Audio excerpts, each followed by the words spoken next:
Salut, bon objectif vidéo bi algorithme et programmation la ñuy def ci biir vidéo bi dañuy wane nan lañuy lan mooy variable nan lañuy déclarer variable ni ñuy defee affectation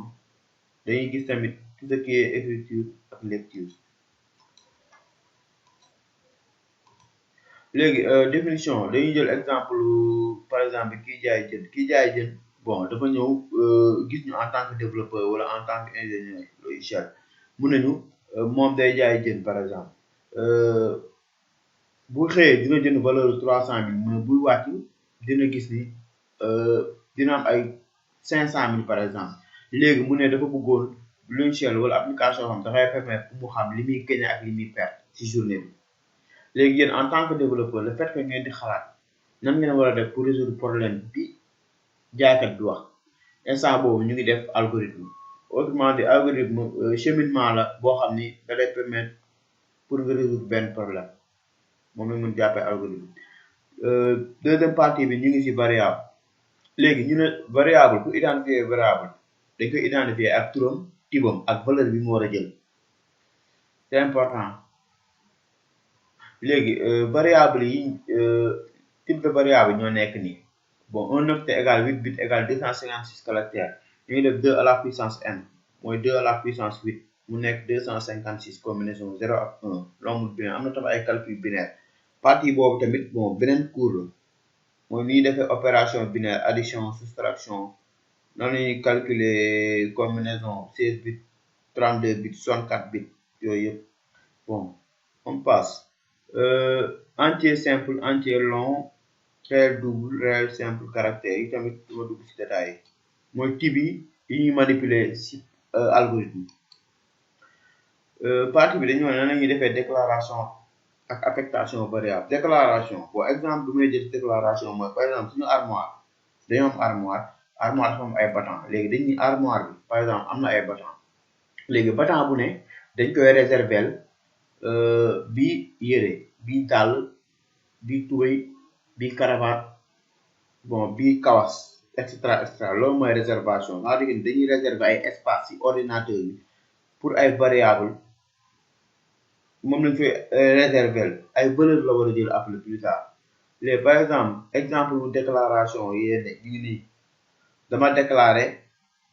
variable ñaari variable benn variable prénom la tudd beneen bi non seen type caractère la caractère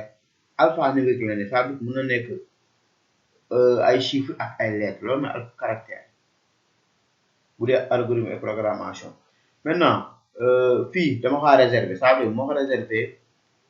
je suis amené à ce que ma dugal fa ay tur ak sant par exemple. deuxième bi dama déclarer benn variable laa déclarer boo xam ne montant laa ko tuddee tibam entier long la ni ñuy defee déclaration wu entier wala caractère. notez bien il faut toujours déclarer les variables avant d'utiliser. bon boo commencé programmation ci kaw am na déclaration yi def c'est-à-dire variable boo déclaré wu mënoo ko utiliser après ñu bëri da leen di dal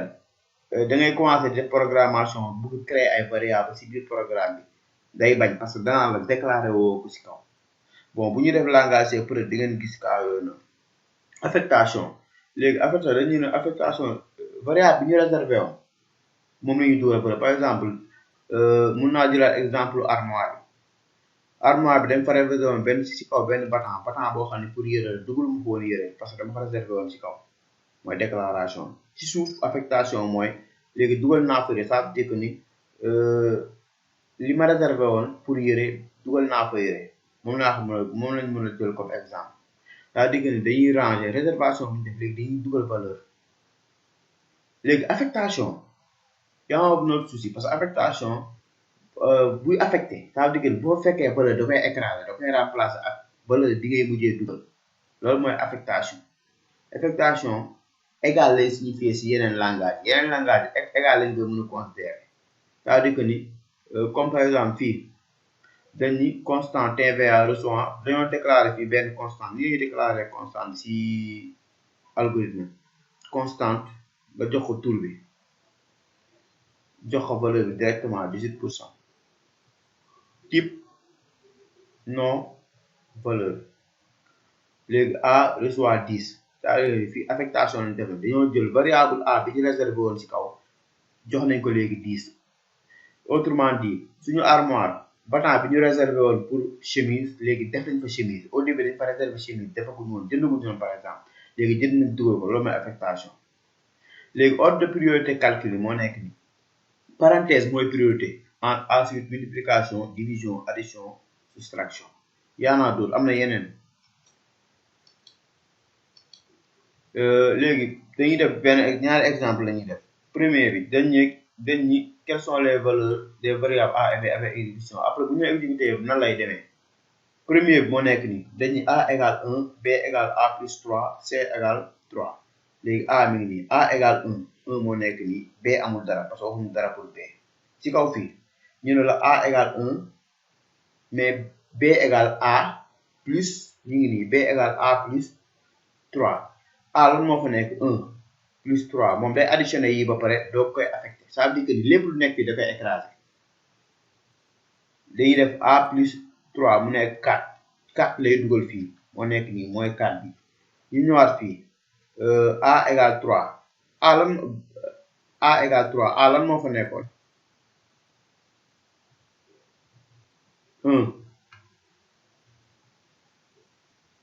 1 moo fa nekkoon léegi dañ koy ñëw ñu écrasé ko 3 lañ fay affecté ça veut dire lépp lu fa nekkoon da koy écrasé remplacé ko par 3 moo fay dugal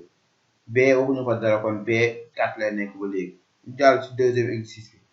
dañu ne quelles sont les variables a b c et x après exécution ñu ne a égale 1 b égale 2 c égale 3 ñu ngi nii jox nañ leen léegi ñu ne la x égale a plus b fois c ordre de priorité ñu gis sànni ci kaw parenthèse après multiplication day multiplier ba pare b ak c la ñuy def 3 par 2 6 plus 1 mu nekk 7 7 bi mu jël ko dugal ko fii x égale kon 7 ñu dem ci deuxième exercice bi ñu ne x égale a parenthèse a plus b fois c parenthèse mooy priorité a plus b égale ñaata 3 léegi ñu doogay multiplier parce que léegi 3 fois 3 égale 9 moo nekk nii léegi fii bii nii ñu ne a plus c divisé par b dañuy additionné ba pare a plus c égale 4 4 divisé par b 2 mu nekk 2 moo nekk nii troisième exercice dañuy vous disposez de deux bouteilles l'une contient de l'eau et l'autre jus de fruits faites l'algorithme qui permet de changer léegi exercice dañoo am ñaari bouteille ba léegi wax bu troisième bouteille dañoo am ñaari bouteille benn bouteille bi ndox la am benn bouteille bi am jus te objectif mooy bi am ndox lañu bëgg def ci jus bi jël bu jus bi def ci ndox algorithme lii day doon wane exemple nii ay kii la ñuy manipuler variable la ñuy manipuler c'est-à-dire que ni contenu li nekk ci biir manipuler wuñ ko mais lii jël la ñuy manipuler premier exercice dañoo bëgg échanger quoi premier bi dañoo jël jus bi butéelu jus bi lañ jël def ko ci vide bi jus bi lañ jël def ko ci vide bi donc bii mooy vide bii jël après ñu jëlaat ndox bi def ko ci butéel bi amoon jus et enfin ñu jël bi vide delloo ci ndox bi c'est-à-dire que def na échange bi au début on avait eau ak jus à la fin on a jus et eau vide bi reprendre place am bon am na boo xam dañuy utiliser x y ak z pour manipuler ko partie bi dañuy wax les instructions écriture et lecture ñu ne écriture l'ordinateur nous donne des informations écriture day afficher c'est-à-dire écriture moo ñuy permettre pour ñu afficher mooy afficher ci écran bi li ñu soxla exemple écrire x qui signifie écrire la valeur de la variable c'est-à-dire bu ñu nee écrire x comme par exemple ma déclarer x égale 10 bu ma nee écrire x 10 la may afficher c'est-à-dire que x moo jël 10 mais contenu x la may afficher x la moo fa ne 10 kon 10 lay afficher léegi beneen exemple la ngi nii dañoo déclarer variable x y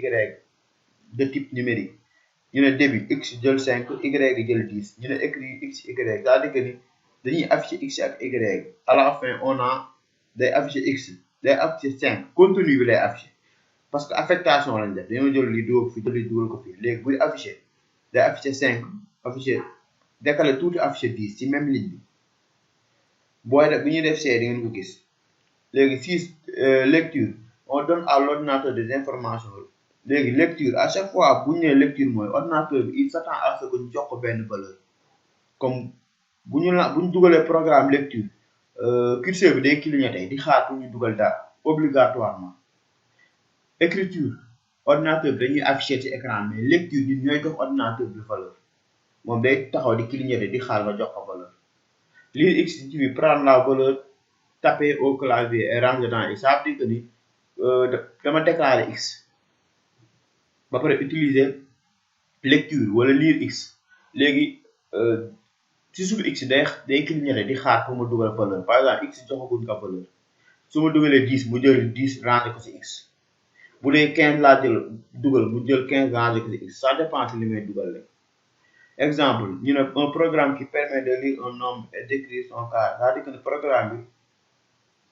damay joxe nombre n'importe quel nombre léegi moom mu jël ko jox ma carré début bi ak fin li mooy début programme langage kii algorithme début ngay def ak fin programme yëpp ci biir fii lay léegi lire x lire nombre il faut comme au début il faut ñu déclarer ba pare à chaque fois dama déclarer ay variable nombre ak carré c'est type entier simple la léegi début lire nombre la machine attend à ce qu'on su ma waxee lire nombre machine bi day clignoter di xaar fu ma dugal nombre par exemple su ma dugalee nombre mu jël nombre boobu nag multiplier ko par mu jël léegi déclarer na variable ba pare di xaar variable ma déclarer mi ngi koy xaar amul dara instant yi léegi su ma dugalee nombre day jël nombre bi ma dugal multiplier ko par moom nombre bi lay jël multiplier ko par le même nombre résultat mu dugal ko ci carré doo ko may afficher carré léegi ñu ne supposons que utilisateur bi tapé 2 comme fii lire nombre muy clignoter mu dugalal ma 2 day jël 2 multiplier par 2 mu nekk 4 mu jël 4 dugal ko fii écrire 4 mu afficher ma 4 résultat bi. léegi beneen exercice nag ñun algorithme et programmation faites un algorithme qui permet de donner le produit acheté puis de calculer le montant hors taxe puis de calculer le net à payer sachant que la TVA est de 18%. affiche le nom et le net à payer li exercice la bon pour ñu bëgg documenter bu leen neexee ngeen def recherche bon bu leen cangee tamit résultat yor naa de toute façon. bon c'était algorithme et programmation. Là on a vu les variables affectation, variables lecture, écriture. Bon, merci de votre compréhension.